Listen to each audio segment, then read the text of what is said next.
Welcome to our next video lesson. This is actually the last lesson of chapter 8. So we're going to actually finish up the chapter with this. Remember throughout the lesson, hopefully you remember when we were actually in class, those good old days, I talked about the fact that there are two types of equations for sequences and series. There is the explicit, which is what we've been working with, and then there's the recursive. So the recursive is what we're going to be talking about today. And our goal is to be able to write the explicit rule and the recursive rule for a given sequence or series. Now we're going to be working with both arithmetic and geometric sequences today. So you want to make sure that if you have not already, please take a moment and review your 8.2 arithmetic sequences and series notes and your 8.3 geometric sequences and series notes. If you don't know where they are, then just look on our Google Classroom. I have them posted with the notes, and I want you guys to please make sure that you review them so you have an idea of what we're talking about here. So what is the difference between the explicit and the recursive rule? Okay, I did hint at this a little bit in class, but I doubt you guys remember. But the explicit rule is actually what we've been using this whole time. It gives you your a sub n term, your nth term, okay, as a function of the term's position, okay? So using the number n. So if I wanted to find like the 23rd term in a sequence, then with the explicit rule, all I would need to know is that it's the 23rd term, and I would plug in 23 for n, and I would be given the value of whatever the 23rd term would be. So your explicit rule just uses your n. It uses the placement and the position of the term. The recursive rule, on the other hand, is very different.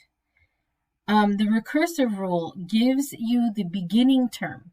So it gives you a sub 1 or a sub 0 in some cases. And the recursive equation that tells you a sub n is related to one or more of the previous terms. Okay, so what does that mean? That means that the only way to find the next term is to know the previous terms. So if I wanted to find the 23rd term and all I had was the recursive rule, depending on the rule, I would at the very, very least need to know what the 22nd term is in order to find the 23rd term.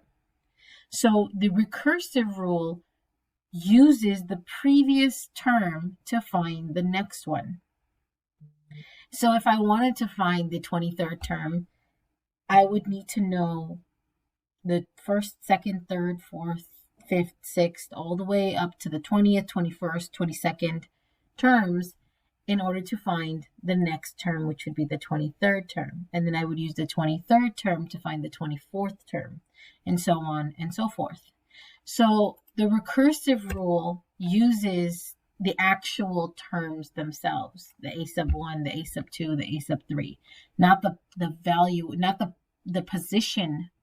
Okay, so explicit rule uses the position, it uses n. The recursive rule actually uses the terms, the a sub 1, the a sub 2, the a sub n. Okay, so for example, if I wanted to write the first 6 terms of a sequence given to me in a recursive rule. So pay attention here. Okay, we're given one term, the starting term. So in this case, we're given a sub 0. We're told that a sub 0, the starting term, is equal to 1. And the rule that we're given is that we are given that a sub n is equal to a sub n minus 1 plus 4. Okay, all this means is that in order to get the next term, a sub n, okay, we need the previous term, a sub n minus 1. So one term prior to the one we're looking for, plus 4. So if I wanted a sub 3, I would need a sub 2 and then add that to 4. If I wanted a sub 9, I would need a sub 8 and add that to 4. I hope you're following. Okay, so we are in the recursive form. We're given our first term, and then we're given how to get the next term using the first term or the previous one.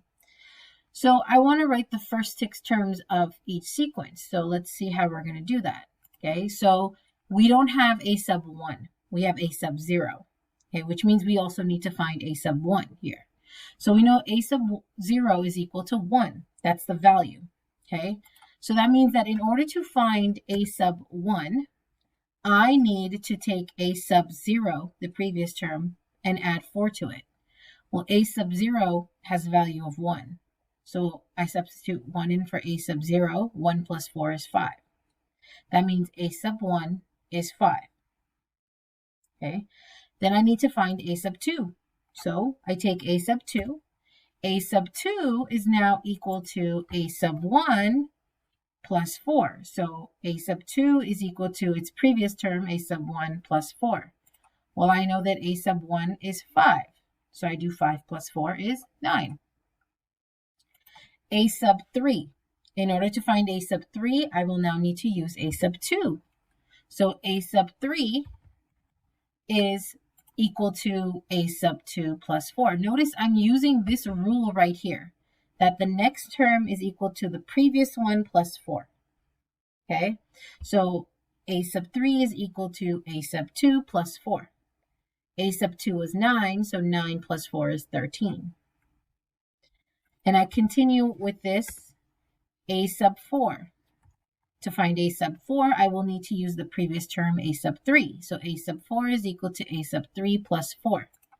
So a sub 3 I found was 13, so 13 plus 4 is 17. So a sub 4 is 17. And if I continue on, a sub 5, I will be using a sub 4 to find a sub 5. So a sub 5 is equal to a sub 4 plus 4. A sub 4 is 17, as I just found, plus 4 is 21. So a sub 5 is 21. And lastly, my 6th term, a sub 6 is equal to the previous term, a sub 5 plus 4. A sub 5 is 21, plus 4 is 25. You'll notice that these each add by 4. So we have an arithmetic rule on our hands here because we're adding by 4 each time. Okay. Now that's not saying we can't write this in an explicit rule. We absolutely can, because we know our common difference is 4, and we know our first term is 5. So we can easily do that. But they gave us the recursive rule, which means in order to find a sub 6, I need to know a sub 5, and then a sub 4, and a sub 3, and a sub 2, and then a sub 1. Okay. Sometimes we're given our recursive rule in this form with a sub n. Sometimes it's written as a function. This doesn't make any difference. F of n is the same thing as a sub n. They represent the same thing. We're looking for the next term or the new term. This rule now is that f of n is equal to 3 times f of n minus 1. So f of n is equal to 3 times the previous term. That's all this guy right here means. We're not actually plugging in n into this guy. All it means is that it's the previous term. And they actually did give us f of 1 now. So this is like a sub 1, if you really want to think about it. It's the same thing. F of 1 is equal to 1. So we're starting with our value of 1. So they already gave me f of 1, so I'm just going to write that down. That's my first term. F of 1 equals 1. Now, for finding f of 2, okay, f of 2 is going to equal 3 times the previous term, f of 1. So 3 times f of 1 for finding this guy. Well, f of 1 is equal to 1, so that means this becomes 3 times 1, which is 3. Okay, so f of 2 is equal to 3. Now, to find f of 3, that's 3 times now the previous term. So to find f of 3, I need to use f of 2, because f of n minus 1 is what I'm using here. So 3 times f of 2 is equal to 3 times 3 because f of 2 is equal to 3, which is equal to 9. Moving on, f of 4. To find f of 4, I need to do 3 times the previous term, f of 3. So 3 times 9, 27. F of 5, 3 times f of 4, which is the previous term, equals 3 times 27, which equals 81. Lastly, f of 6. Okay, to find f of 6, I need to do 3 times f of 5. So 3 times 81 is equal to 243. So your first 6 terms of this sequence are 1, 3, 9, 27, 81, and 243.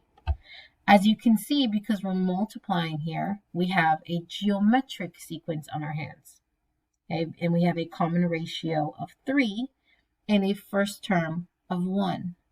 So we could write this as an explicit rule as well, using our common ratio and our first term. But again, they gave it to us in recursive form. So you have to pay attention. If it's n minus 1, then it's the term right before. If it was n minus 2, it would be 2 terms before, and so on and so forth. So you really want to pay attention to the formula. All the f of n minus 1 stands for is the previous term. Okay, the value of the previous term. That's all it means. Okay, so I want you guys to go ahead and try these out. Pause the video, give it a try, and let me know how that goes. Okay, check your answers here. Here you go. Okay, you want to make sure that you get these. These are decimals, not commas. Okay, if you're lost, you can try to follow along this work here. I tried it very hard to color code for you guys so you guys could easily follow along where things are represented and such. Okay. Okay. This one here, you do want to pay attention. We do add n.